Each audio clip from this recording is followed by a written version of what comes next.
Hi everyone. So I wanted to do a quick video on acidity, pKa tables, and some different concepts just in response to some of the questions my students were asking in class. So this is not meant to be a comprehensive overview, but I think it will be helpful.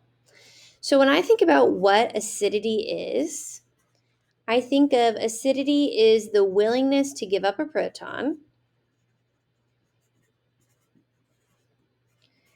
And I also think of acidity as or really something that determines the acidity is how well can a molecule handle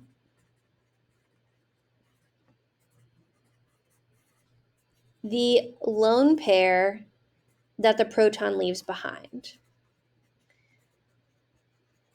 I think that will help you guys think of if there's something that can make the molecule more stable or spread out the impact of that lone pair, then it's going to be more willing to give up its proton. Now, a technical measure of acidity is pKa. pKa is literally a measure. It's an equilibrium hybrid, the inverse log of an equilibrium, not hybrid, an equilibrium constant. You can look it up. I'm not going to try to go over all that, but it's basically a measure or a number that is associated that describes how willing a molecule is to give up its proton.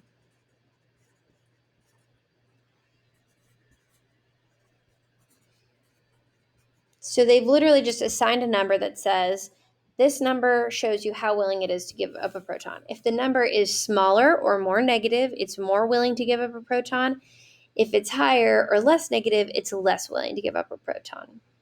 We'll talk about how to use the pKa table here in just a second.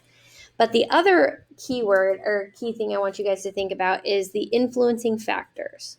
So there are things that influence the acidity of something, that influence the pKa. And we've talked about those in class. If you're not sure about some of these things, you need to go back and review the class that we talked about all this on Wednesday. But there's resonance, induction, hybridization, or that's really S character, and electronegativity within the same row of the periodic table, and then even size going down the same group of a periodic table, but that's less influencing.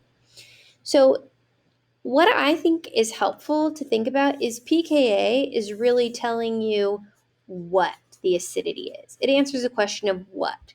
So if you have a practice problem that's asking you which one of these, what or which, is the most acidic, you're going to rely on using the pKa table. If you're asking a question, why is this more acidic than the other, or if it's something that you don't have a pKa handy for, then you're going to rely on thinking through these things that impact acidity. So I'm going to give you an example. If you have a question with a carboxylic acid and an alcohol, if the question is which one is more acidic, you're going to come over here and check out the pKa table. Now, when you have a pKa table, this is not a pKa of every single molecule that's in existence, but it does have the simplest version of functional groups. So for a carboxylic acid, it does have just a simple carboxylic acid that's similar to the one we have down here. Instead of this whole group, it just has a CH3 group, and that carboxylic acid is, let's see, right here. So see, it's just CH3CO2H. So you have to be able to go from condensed formula to your functional group to recognize it.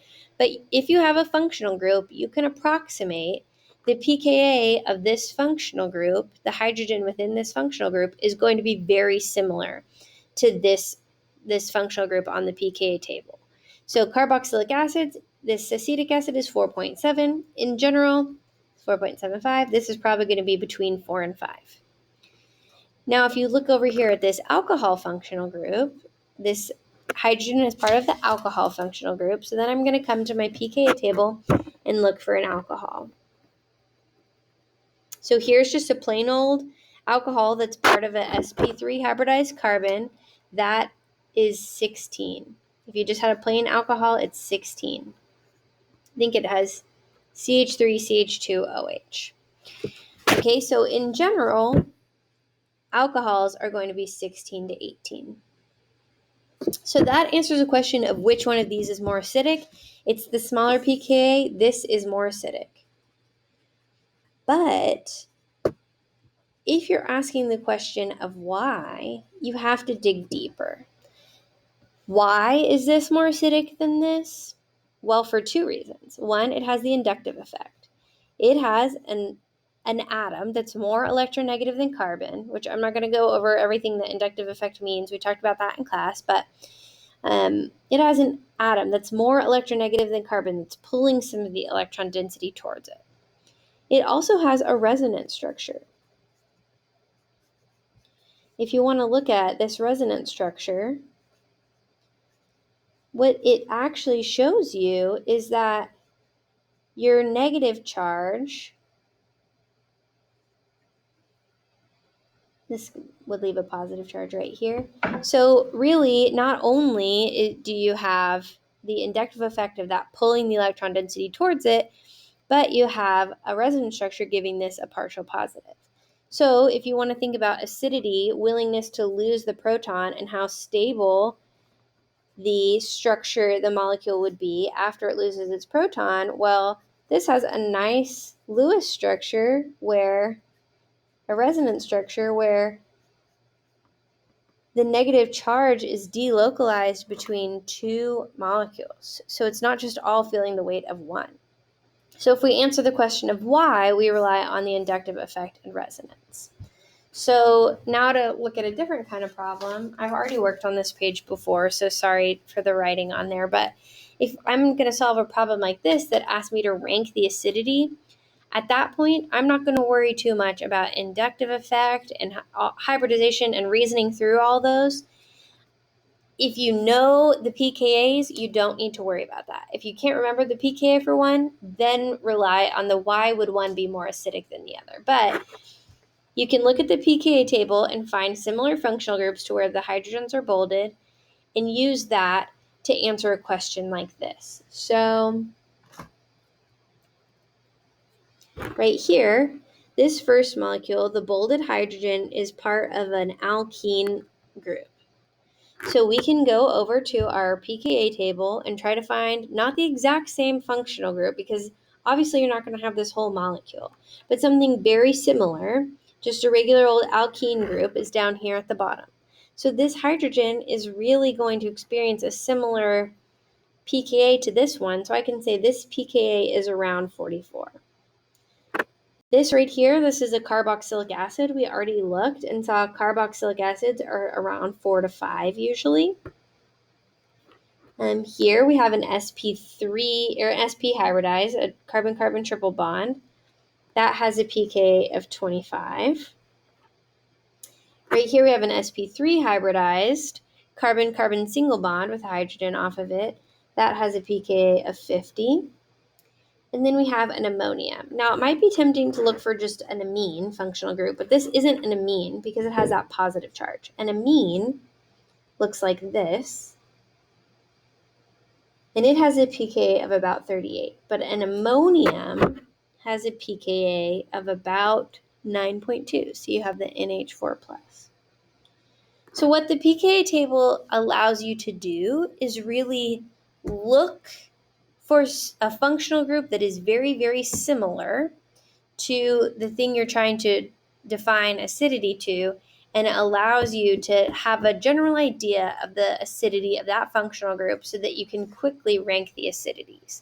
And when this comes into play in real life is you need to know, in general, if you're doing an organic chemistry reaction, if something's more acidic than something else, that might mess up your reaction. So if I put HCl in water thinking that HCl is, has a pKa of -7, it's really acidic, well, then I need to know that actually it's going to do an acid-base reaction with the water, make a hydronium ion, and hang out at -1.74.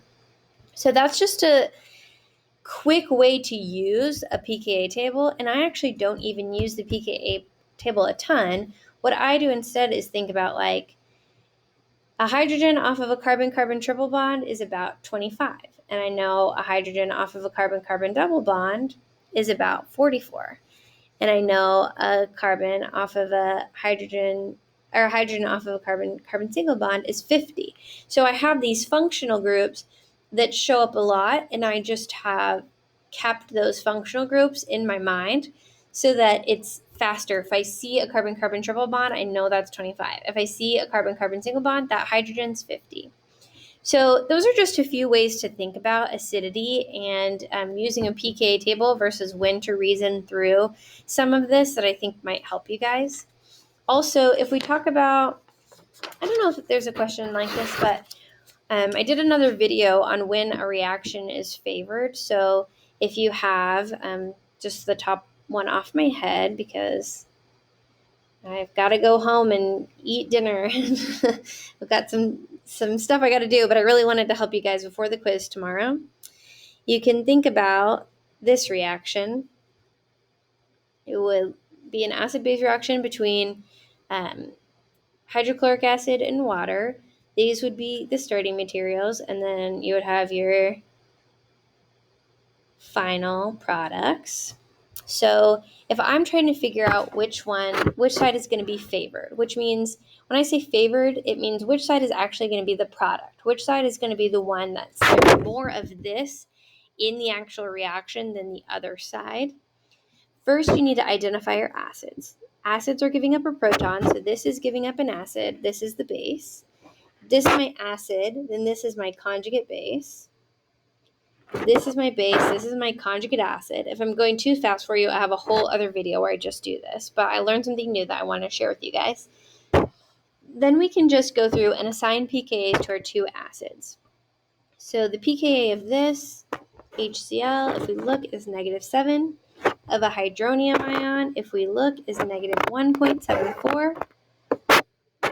And it's going to favor the weaker side. So this would be favored, or another way you can say it is this is going to be the side that ends up being the products. This isn't the reactant. It's going to be the reaction is going to make more of this because it's a weaker acid.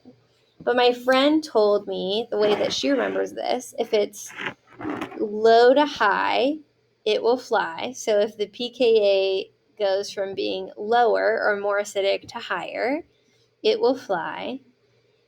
If it's high to low, it won't go. So if we had the reverse reaction of this, it wouldn't go because you'd have a higher pKa to a lower pKa. And I really liked that. Low to high, it will fly. High to low, it won't go.